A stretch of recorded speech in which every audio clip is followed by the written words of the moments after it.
During the ongoing pandemic, there were two words that became quite popular: quarantine, others would say quarantine, depends on how you want to pronounce it, and isolation. It made me go out to find the difference between the two. So, the measure to separate people aimed at protecting the public and preventing exposure to people who have or may have a contagious disease. That's how those two words come by: isolation and quarantine. And isolation is when sick people with a contagious disease are separated from those that are sick.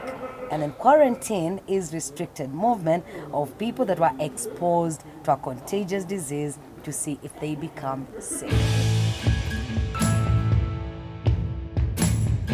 There's always an important issue to be tackled, and today we are talking about stigma. So unlike before where we brought someone else, a global health expert, to talk about it, today we are pleased to have a wonderful, amazing soul, Immy Mulekatete. So we've brought her in to share first-hand experience with stigma. Well, before we even get to stigma, the fact that she was in quarantine, a lot of us have been reading about it, but we haven't had a chance to interact with someone who will openly share how the experience was. So today we have Immy Mulekatete. She is a communication enthusiast. She's also a trained practicing journalist and a lot of other things. She wears a lot of hats, I assure you.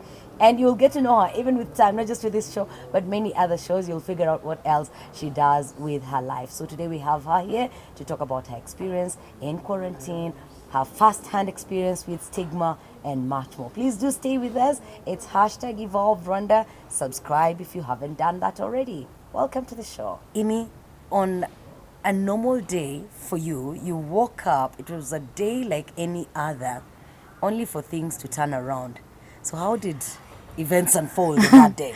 I think I already had signals that they will get to that aspect or that point where I will have to be taken into quarantine. So on the 15th of March, I traveled back from Kampala. I had lost my mother. Unfortunately, may her soul rest in peace. And then, thank you very much. When we returned, I think we got into contact with someone on the plane who had already tested positive of coronavirus. So when I got back on 15th, I think on 17th, I cannot remember the dates right now, I started receiving phone calls from RBC telling me there was a person on the flight and he's already tested positive. So you're one of the contacts that we're trying to trace and we're going to be calling you for the next 14 days. And I was like, okay. So when I received that first call, there was a little bit of tension that was going through inside me. And I was like, oh my God, I cannot be doing this right now. Yeah.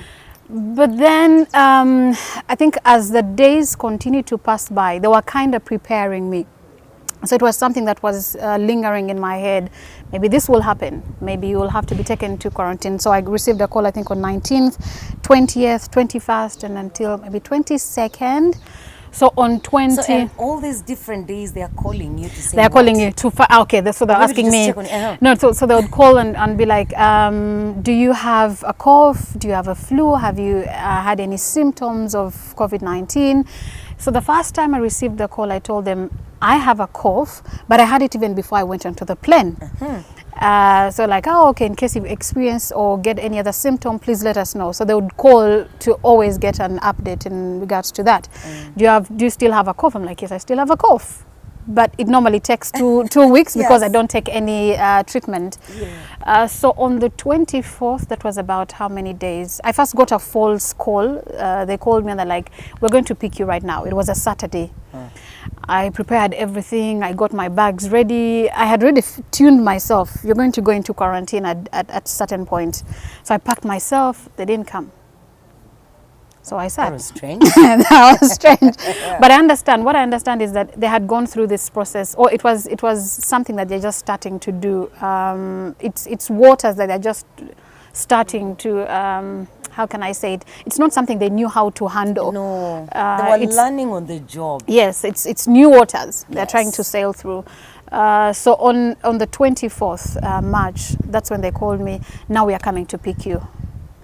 So I got a friend. I'm like, they get another person who got sick. But then I was glad that this is going to get out of the way. I was tired of the phone calls. So I asked, how long am I going to be away? They're like 2 or 3 days. And I actually believed them it would be 2 or 3 days. And then I said bye to my children. I didn't allow them to go out because my brothers told me that it's an ambulance. So like if the kids see me going in an ambulance, of course, worried. they'll be worried. So I went alone. Let me cut you short. As Yes, the calls were coming, did you talk to the children about Yes, it? I did. Okay. I did. And I remember having a conversation with my son and told him, I got a phone call. I'm going to be going into quarantine because the person who was on the flight with us tested positive. And he's like, Mom, you don't have coronavirus. that was his face, and he decided to give me that bit of hope. Mom, you don't have coronavirus. So that day when I was supposed to go, I just went, they picked me in an ambulance and we went to Nyamata. And that's where I found other people who are already being also in quarantine. So my brothers escorted me out and they saw an ambulance. They were also scared. A little bit like, why are they picking in an ambulance? Like, I mean, I don't know. And that was everyone's concern. Yeah, Why were they using the ambulance if someone is not sick? The people who had, I mean, sure they they didn't had a know. good They reason didn't know for whether it. you're sick or not sick. Okay. Yeah. They all picked us in moon suits. Like, oh my God, this is too much for me to handle. But I guess I think I'm going to handle it. I wouldn't have gone through it if I wasn't going to be able to handle it. Then I went to the hospital. I mean, I went to the hotel. They checked us into a hotel. And you're the only person that was picked from your home, eh? I was the only person who was picked from my home, and I'm glad I was because I wanted my children to stay at least with some people so that they don't freak out. I'm sure they would be very scared. So as soon as I reached there, I gave my parents and my siblings a call.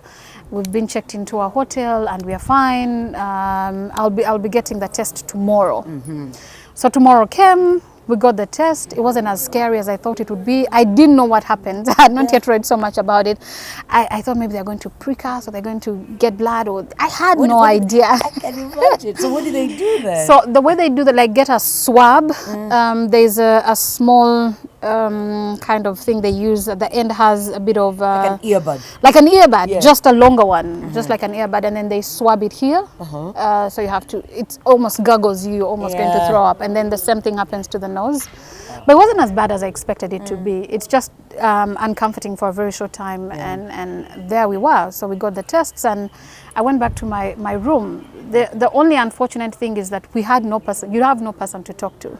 Yeah, every one of you is on their own and in their own room. In their own room, and the people that come to you are only bringing you food, and they're all in moon suits. Oh goodness! No conversation. I mean, at times they even just knock on the door and they put for you food on the chair, and then you come and pick it, and they rush out. It's like they're afraid, and I totally understand. You don't know what at that time. The results are not out, so everyone has to be careful. Yes. So we went through all that, and then I received a phone call from my siblings, and they were telling me everyone is literally fleeing us. Oh no.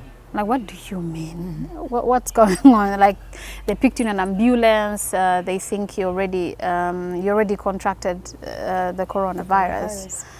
I just laughed it off because the day they called me, I think a few hours ago or a day before, I had received my results, and my results I had tested negative. And I was like, okay. Did you send them a screenshot to prove to the neighbors? Or no, I didn't. I have a sister who's very strong-willed, and she thinks about her happiness. She just said, that's their problem. Fine. That's their problem. It's not our problem. If we are fine, we have food in the home, children have cartoon to watch, and they have indoor games to play. And you are fine. And you are fine. You are. Thank you. Like, you're eating because they know I love food. I'm eating. I had gone with my laptop, so I was able to work. I was watching movies. I had gone with a few books to read. Wow. So I was okay. The only fact is that I was alone, but I wasn't lonely. No. There was so much I could do for myself. Yeah. And then after that, then the next call I received was still another neighbor who told me that I was told your entire family has been picked by an ambulance because your condition has worsened. Oh no. I'm like, you're talking to me right now. Yeah. I am not sick. My situation has not worse. You know, there are certain things you no don't know how. Really. You don't know how to react to certain things because it gets too much. And I understand everyone has a fear of ambulances. So Yeah. I kind of had the same thought. Maybe that's the issue that they had. But someone concocting up a story No, that you that's have just- you have gotten into a worse condition, your entire family has been taken. Yeah. I gave them a call. I'm like, let me find out if you guys are still home. Or have they taken you to Yeah, have some they other taken you to place? some other place that I don't know of? And like, Immy, we are here, we're having fun, we're watching a movie actually. I'm like, this is what they have said, and I think we just have to let it sit out for a short time. And then when I get back, people realize I'm actually not sick, and maybe they'll get better, or they'll get to know more about the virus, and stop coming up with different stories and labeling people, this is a coronavirus patient or someone who's been in quarantine. Because we know what it means walking with that label on your Yeah, shoulders. it's a turn off. Whether it's the coronavirus or some other ailment, Yeah. it's something you don't want to put on anyone. Yeah. Yeah. So I stayed in quarantine for about 16 days. Ouch. Yeah. You said it was going to be 3 days. Okay, That- that's what they told you. That's what they told me. So then they shifted us on the third day. We were in To a Hotel different 1. location? Yes, we shifted to a different location, a different hotel, but still very good, meals on point and everything. So when we reached there, I was like, lady, I was told I would be leaving Yeah. in 3 days. Yes, And, the results this are is out. 3 I days. know. Yeah, so can I head home? Like, I'm sorry, it has to be 14 days. I'm sure you have been reading. So I'm like, yes, I've been reading. But then I was given an impression that I'll be here for 2 to 3 days. But then that's when she took me aside. I really liked the way they were working with the psyche of the people, the mental health. The lady took me aside and she told me, I'm so sorry they told you 2 to 3 days, but we don't understand the situation. So many people are going to give you different scenarios, or they're going to give you different communication. But I want to let you know it has to be 14 days so that we can rule out any possibility of you contracting the virus. And that's when she told me, if you need anything from home because you pack less stuff, I can go and bring it for you. Wow. Yes, I was like, Not even ask someone to bring. She offered to go and yes, get your she stuff. said, I will go and bring it for you. And she seemed like one of the high authorities in the chain, maybe at RBC or the Ministry of Health. And she said, I can go bring it for you. I think that was, I love quality and customer care in everything. And I experienced it during this time more than I've ever in Rwanda. So I really love the way she talked to me. And I already fine-tuned myself, I'm going to be here for the next 14 days. And I stayed for 16 because my second test took longer to come back. And when was the second test carried out? The second test was to carry it out on day 14 after you've stayed in quarantine. Day 14, then it took 1 day. It came back on 15. On the 15th day, which was 8th April. It was my daughter's birthday. I missed it. I was very sad. Yeah. And then I was released on the 9th of April. Yeah. Yeah, and then I came back home. I was so happy to be back home. What really turned me off when I got back home, on the next day, on the 10th, I had to take my daughter to the hospital. And then when we were coming back, the lady stood and told me, no, she wasn't talking to me, she was talking to another person. A lady in the neighborhood. A lady in the neighborhood. Uriya si wa mugore wari uri mu kato, si wa mugore wa corona, isn't that the lady of corona? She said this, you could hear her. Yeah. Yeah. It's like, no, I'm not the lady of corona. I am Immy Mulekatete, a mother of 2 children, amazing. Like I started telling myself, and I realized that's what most people go through, either with mental illnesses or with HIV or any other illness. The more they are told, "Siwa mugore wa HIV," That's how they sink into depression. Yeah. It's how they totally lose who they are.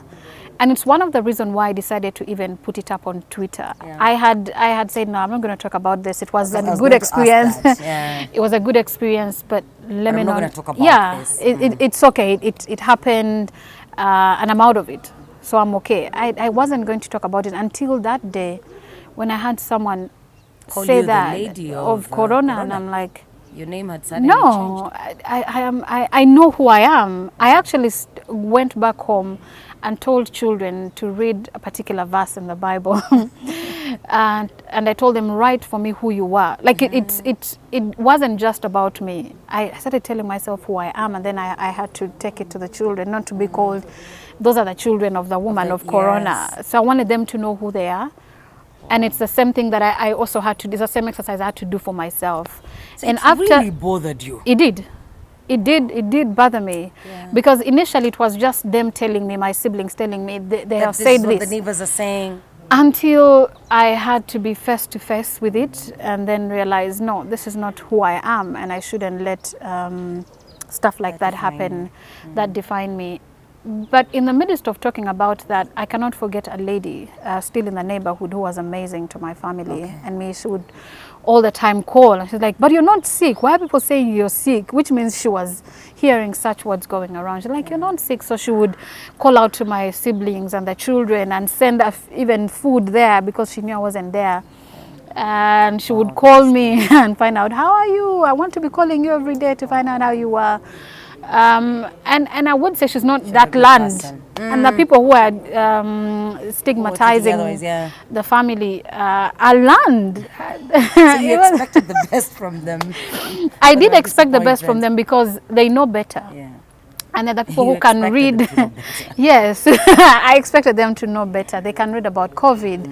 They know that if someone is taken into testing, they are not necessarily guilty. They're not yet ill. It doesn't mean they're positive. Yeah, so that's a little bit of what I went through. Yes. Let's talk about the aftermath. So you sit on your own. You've observed how the neighbors are treating you and the children. Then you decide, I'll take this out of this small space. I'll put it out there. Putting it on Twitter meant a lot of us got to know about it. Some will send a message and console you. Others will stay away from you. I saw that. So then, let's talk a bit about it. The aftermath. How did your friends treat you? So I think I mostly got the positive treatment. Great. Because those that will be afraid will not call you, so you won't know. It's not like someone will call you, so what happened? Did they give you any medicine? I only got one person who asked me, so what medicine did they give you? I was very clear on my Twitter. I wasn't sick. No.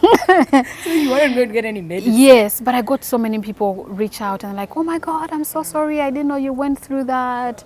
They were mostly encouraging and positive messages. And then some people actually wanted me to talk about stigma and not just about me, but about the bigger population that are going through stigma. And that is what your post did. Because I think, if I'm not wrong, you are the first person to come out like that, and the first very known person. So indeed, you brought to light the fact that there are people who are being stigmatized. We actually didn't even know the process that people go through to go into quarantine, what happens there, what keeps you guys busy. You're the person that brought this to light. So indeed, you brought a very important subject. And I was very clear on why I chose to talk about it. Two things. One was to still appreciate the Ministry of Health and how they handled the entire situation and the people. You said it was the first time you experienced the best customer care in Rwanda. Amazing customer care. And then the second part was that they often got for us psychologists to talk to us. That was so humane, because people were there alone. Some people had not even taken laptops. I'm lucky I had one. The second issue was to bring forth the lingering issue of stigma. I saw this when I was still young. I lived with a family member who had HIV, AIDS. And as soon as we got to know that person was positive, things changed. And I was still very young. I didn't know what stigma is. I didn't know that you can run away from someone because they've gotten ill. I didn't know there was all that innocence that I felt was already starting to be corrupted. And when I saw that, and I remembered what someone said when I was passing by, I had a flashback. I started thinking about what that person was going through and probably how it must have been very hard for them. They later died, unfortunately. How it was very hard for them to go through life thinking that that's the prism that they were locked into, that every person looked at them as the HIV positive person. Full It stop. doesn't matter whether you're a teacher, a doctor, a Thank you very pilot. much. No. Not a sister who has Yeah. been amazing to her siblings, not No. not a daughter that has encouraged the mother for a You're very the long person that time. is dying. Thank you very much. Yeah. She's a ticking bomb. Yes. That was all that she was labeled. When I had that flashback, I was like, no, I think I need to bring to light. We need to use the platforms that we have to bring out certain issues that are affecting people in our communities. And those are the two main reasons why I decided to put out that tweet. And I'm glad you did. I'm glad I did as well. Great. Yes, I am. Because a lot of people will stigmatize others out of ignorance. Yeah. You know, even when you can read about an illness and how it's spread, Yeah. you will still ignore that. So Yeah. you don't educate yourself. Yeah. Suddenly you're staying away from someone, avoiding sharing plates and basins Yeah. and, you know, shaking hands. Just because you've decided not to educate yourself. Yeah. So you make someone's life difficult, unbearable because of your own ignorance. Yeah. So I think it's really important Unfortunate. for us to be talking about such things because they eat away our society and they eat away some of the people who would have been great people, and they would inspire so many people and they would bring a lot of change to so many people, and we let them be swept away by just stigma. We lead them to lose hope, give up. You know, when HIV had just come, who knew that someone would be with the virus for over 20 years? 30 years. For over 30 years. Yes. And now people are And living living life even more normal than one who doesn't have HIV. Exactly. So Yeah. I don't think we need to limit people to the illnesses or the conditions they're going through. I mean, it's that woman who failed her marriage, or it's that man who failed their marriage, or it's that child who's an orphan, or it's so many things that we label it's people. so many things, yes. It's that divorcee. Like, what is she going to tell me? Exactly. What is he going to tell me if you couldn't handle a marriage? We It's belittle really people sad. to the experiences, the situations they've gone through, which is not right. It's a person is not who they are because of what they went through. No. They are more than that. They're an inspiration to someone. They are probably putting some people to school. Probably they're doing amazing things that you don't see, that they're not probably going to shout about. Yes. So that's mostly the reason why I decided to bring it out. Did things change with time? Did the stigma stop? Did people now, okay, I know we are still maintaining social distancing, and so really it might not be easy to get cozy. I actually but are you don't being know. treated? Oh. I actually don't know why. Maybe I'm no longer passing that direction or something. Yes. I'm not so sure. Or maybe I'm not listening to that anymore. But the few people who I don't even know stigmatize me in the first place in the neighborhood, they pass around home, say hi, and they all allow their that, children to and play they with allow your their children. children to play with my children. So I really don't know if things have changed. But I'm glad I put it out there. At the end of the day, I didn't No put it out regret. there. Yeah, no regret. I didn't put it out there so that the people in my community would change, because I mean it's not in my place. I remember telling someone, it's up to them. It's not my burden to carry. It's theirs to carry. I shouldn't be shouldering all that. So you put it out there not for you, really. Not for No, me. no. Not for you, No. not for the community. It was for many other people who were bound to suffer Yes. if you hadn't shared the Exactly. experience. Who are continuing to suffer? I mean, it's Yeah, something even that we today, need to yes. talk about. We need to talk about. Correct, because I imagine if you tested negative and you've gone through this, so imagine someone who tested positive and they come out. That with was my last statement. That was exactly my last statement. I'm like, Don't want to if I came out of it and I've gone through this. and it was negative, what about someone who actually stayed there and it was positive and they had to come back home? Yeah. What's going on? Think of the lady in Gatenga. Remember that lady? Oh, Yes. There were even posters already dead. declaring her dead. So I know, I imagine. I know. I don't want to imagine what she's going through. and Corona has it's taken mostly the for business. all those other people that are going to go through this, because no one leaves home just to go and contract a virus and Nobody bring it back does. to you. No, No, no. it can happen to anyone, just like it can happen to me. So I wanted people to know, to be aware, you know, coronavirus is out there, yes, but no one caused it. It's affecting everyone in different ways. So don't pin out someone or don't Yes, don't make stigmatize matters them. worse. Don't make matters Yeah. worse. They're already going through so much.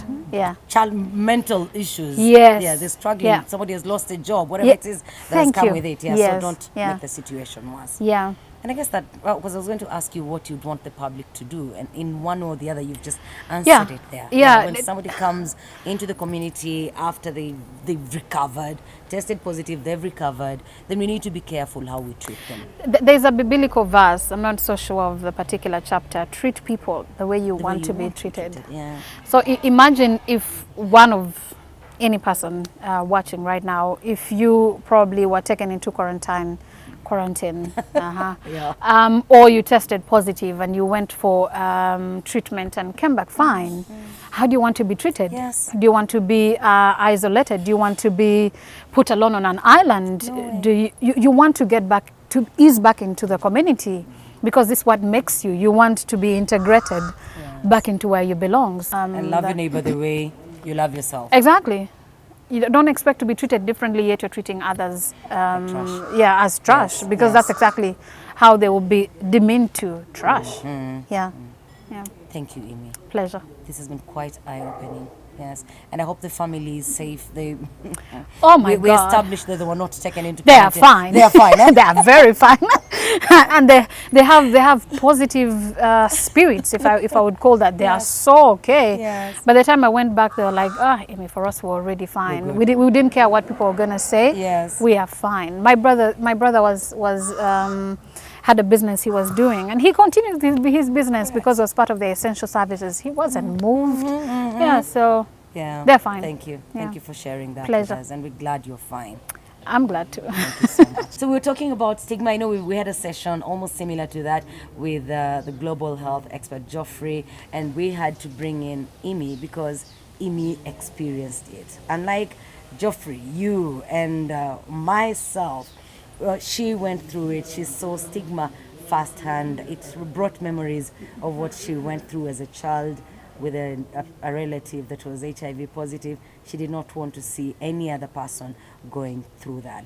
It is our hope that you've picked something from this. If you can learn a thing, please let it be the fact that you want to treat someone the way you want to be treated. It does not matter what one is suffering from. Let that not be what defines them. Don't make the situation worse for them.